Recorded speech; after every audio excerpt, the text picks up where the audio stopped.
नमस्कार, मैं आकाश। तो चलिए आज बात करते हैं सबसे बड़ी खबर की। संसद के बजट सत्र का आगाज हो गया है और पहले ही दिन विपक्ष ने मोदी सरकार को घेर लिया है। विपक्ष के नेता राहुल गांधी के सवालों का जवाब आज भी सरकार के पास नहीं है। तो कैसा रहा संसद के बजट सत्र का पहला दिन, देखिए रिपोर्ट में। संसद के बजट सत्र की शुरुआत ही बेहद हंगामेदार खबर के साथ हुई।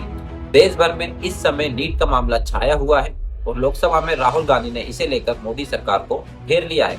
राहुल ने कहा कि देश को दिख रहा है परीक्षा सिस्टम में बहुत कमी है। शिक्षा मंत्री ने सबकी कमी गिना दी लेकिन अपनी नहीं गिनाई। हमारा एग्जाम सिस्टम फ्रॉड है।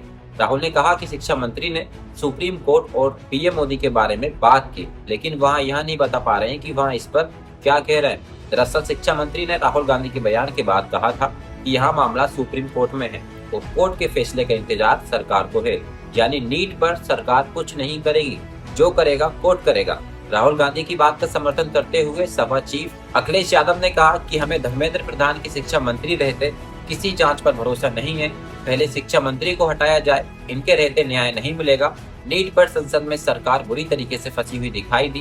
विपक्ष इस मुद्दे पर चर्चा की लगातार मांग कर रहा है और साफ कर दिया है कि सरकार भले ही इससे भागने की कोशिश करे लेकिन विपक्ष सरकार को भागने नहीं देगा। संसद में नीट का मुद्दा उठा तो इस पर आज सुप्रीम कोर्ट में भी सुनवाई हुई। संकेत मिल रहा है कि कई सीटों पर फिर से परीक्षा के आदेश सुप्रीम कोर्ट दे सकता है। इसी बीच सुप्रीम कोर्ट ने एक दूसरे मामले में भी बड़ा फैसला सुनाया है जिससे यूपी योगी सरकार को बड़ा झटका लगा है। तो क्या है सुप्रीम कोर्ट का फैसला, देखिए इस रिपोर्ट में। यूपी में सीएम योगी की सरकार इन दिनों अपने आदेशों को लेकर विवादों में है और यहाँ विवाद जब सुप्रीम कोर्ट पहुंचा तो यहाँ से योगी सरकार को बड़ा झटका लगा है। सुप्रीम कोर्ट ने योगी सरकार की उस आदेश पर रोक लगा दी जिसमें यहाँ कहा गया था कि कांवड़ यात्रा के मार्ग में पड़ने वाली सभी दुकानों पर दुकानदारों को अपना नाम लिखना अनिवार्य होगा। इस मामले में सुनवाई के दौरान सुप्रीम कोर्ट ने अंतरिम आदेश जारी कर दिया है। आदेश के तहत कांवड़ यात्रा रूट पर दुकानदारों को पहचान बताने की जरूरत नहीं होगी। सुप्रीम कोर्ट ने कहा कि दुकानदारों को केवल खाने के प्रकार बताने होंगे। उन्हें बताना होगा कि भोजनालय में शाकाहारी व्यंजन परोसा जा रहा है और फिर मांसाहारी। साथ ही उत्तराखंड में भी जारी इस प्रकार के आदेश पर रोक लगा दी गई। सुप्रीम कोर्ट ने सवाल किया कि यूपी सरकार की ओर से कोई आदेश जारी किया गया है या फिर कोई बयान है, जिस पर वकील सीओ सिंह ने कहा कि प्रदेश में प्रशासन दुकानदारों पर दबाव डाल रहा है, वह अपने नाम और मोबाइल नंबर को प्रदर्शित करे। कोई भी कानून पुलिस को ऐसा करने का अधिकार नहीं देता है। पुलिस के पास केवल यहाँ जांचने का अधिकार होता है कि किस तरीके का खाना परोसा जा रहा है। सुप्रीम कोर्ट ने इस मामले में यहाँ कहा है कि यह स्वैच्छिक है और अनिवार्य नहीं है। याचिकाकर्ता ने कहा कि हरिद्वार पुलिस ने इसको सख्ती से लागू किया है। वहाँ पुलिस की तरफ से चेतावनी जारी की गई है कि अगर ऐसा नहीं किया जाता है तो उन पर कार्रवाई होगी।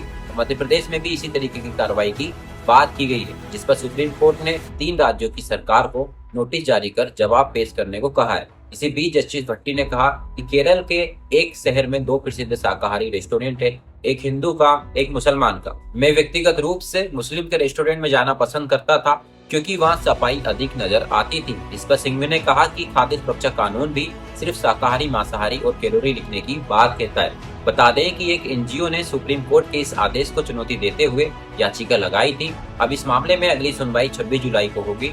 योगी सरकार ही नहीं, एमपी और उत्तराखंड की बीजेपी सरकार को भी सुप्रीम कोर्ट से झटका लगा है। वहीं पीएम मोदी भी विपक्ष के आगे बेबस नजर आ रहे हैं। मानसून सत्र शुरू होने से पहले पीएम मोदी मीडिया के सामने आए तो खुद को पीड़ित बताने लगे। तो आखिर संसद सत्र से पहले क्यों बैकफुट पर दिख रही है मोदी सरकार, देखिए इस रिपोर्ट में। विपक्ष इस बार सदन में मजबूती के साथ लौटा है और वहां भी राहुल गांधी की अगुवाई में।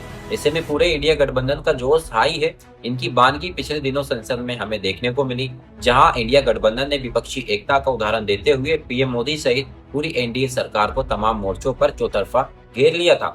इसी बात को लगभग 1 महीना हो चुका है और सोमवार से मानसून सत्र शुरू हो गया है, लेकिन विशेष सत्र का वह मंजर पीएम मोदी भूल नहीं पा रहे। ऐसा इसलिए कहा जा रहा है क्योंकि सोमवार से सत्र शुरू होने से पहले पीएम मोदी ने मीडिया को संबोधित किया और इस दौरान मोदी काफी बेबस नजर आए। जरा सुनिए उन्होंने क्या कहा। 140 करोड़ देशवासियों ने बहुमत के साथ जिस सरकार को सेवा करने का हुक्म किया है, देश में प्रधानमंत्री के गला घटने, उनकी आवाज को रोकने, उनकी आवाज को दबाने का लोकतांत्रिक परंपरा में कोई स्थान नहीं हो सकता है।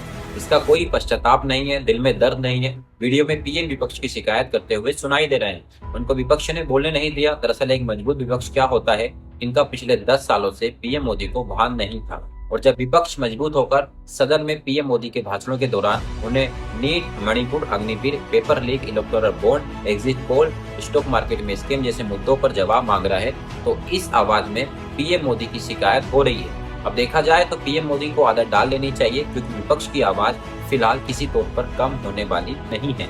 एक तरफ पीएम मोदी बेबस नजर आ रहे हैं तो दूसरी तरफ नीतीश भी अब लाचार दिखाई दे रहे हैं। बिहार को स्पेशल स्टेट्स का अभी तक नहीं मिला है। केंद्र में यहाँ साफ कर दिया है कि एनडीए की सरकार बनने के बाद से ही नीतीश कुमार बिहार के लिए स्पेशल पैकेज की मांग कर रहे हैं। इस मुद्दे पर बिहार एनडीए में भी टकराव दिख रहा है। देखिए रिपोर्ट में, लोकसभा चुनाव के बाद बीजेपी ने अपने सहयोगियों के सहारे सरकार बना ली है।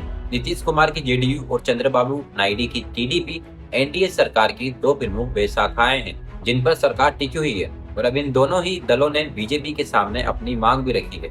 दोनों ही राज्य लंबे वक्त से विशेष दर्जे की मांग कर रहे हैं। आज की खबर में इतना ही। बहुत बहुत शुक्रिया हमारी वीडियो देखने के लिए। अगर आप ऐसी वीडियो देखना चाहते हैं, ऐसी न्यूज देखना चाहते हैं तो हमारे चैनल को आप सब्सक्राइब कर सकते हैं। Thank you.